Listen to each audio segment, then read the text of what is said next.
Hello class 8.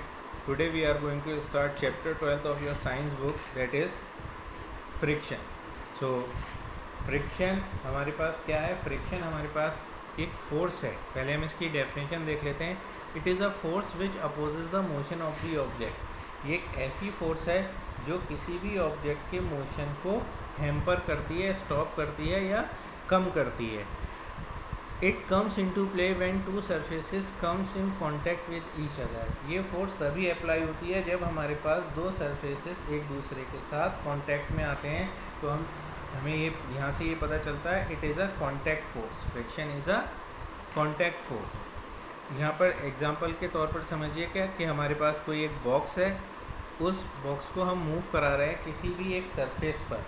तो जब हम बॉक्स को सरफेस पर मूव करा रहे हैं, फॉर एग्जांपल हमारे पास हमने बॉक्स पे फोर्स लगाई फॉरवर्ड डायरेक्शन में और हमारे पास इसी डायरेक्शन में मोशन हो रहा है, तो फ्रिक्शन इसके अपोजिट डायरेक्शन में वर्क करेगा, जिसकी वजह से हमारे पास इसका मोशन जो है वो रिड्यूस हो जाएगा या फिर हम कह सकते हैं कम हो जाएगा. फ्रिक्शन हमारे पास एक कॉन्टैक्ट फोर्स है और इस कॉन्टैक्ट फोर्स की वजह से हमारे पास ये हमेशा मोशन को रिड्यूस करता है और हमेशा अपोजिट डायरेक्शन में अप्लाई होता है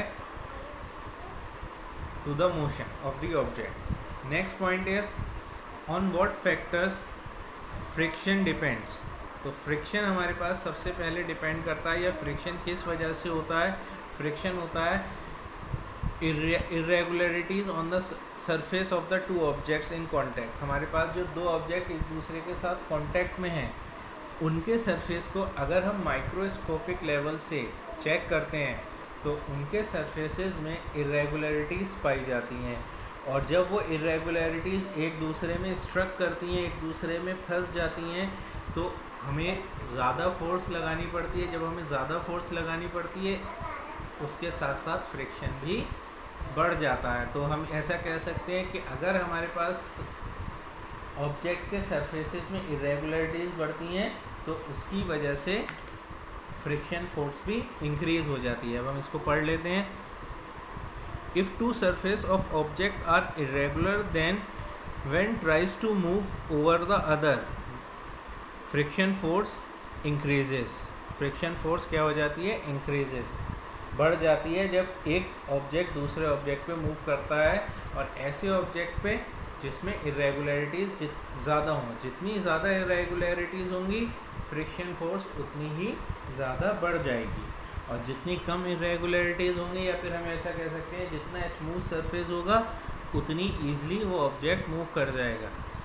एग्जांपल के तरीके से हम देखें कि अगर हमारे पास कोई ग्लास प्लेन है, उस ग्लास प्लेन पे हम कोई चीज़ मूव कराएं तो ईज़िली मूव करा सकते हैं एज़ कम्पेयर टू अर्थ. ज़मीन पे वही चीज़ हम मूव कराएं तो हमें ज़्यादा फोर्स लगानी पड़ेगी उसको मूव कराने के लिए. ऐसा क्यों होगा? क्योंकि ज़मीन पर हमारे पास फ्रिक्शन फोर्स ज़्यादा है और ग्लास सरफेस पे फ्रिक्शन फोर्स कम है.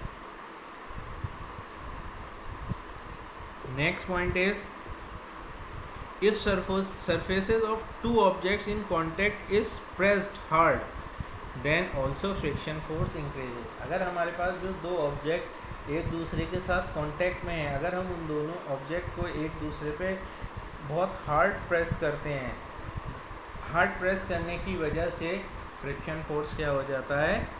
इंक्रीज़ कर जाता है. तो ये हमारे पास फ्रिक्शन की डेफिनेशन थी और कौन कौन से फैक्टर्स हैं जो फ्रिक्शन को इफ़ेक्ट करते हैं वो हमने इस वीडियो में देखा.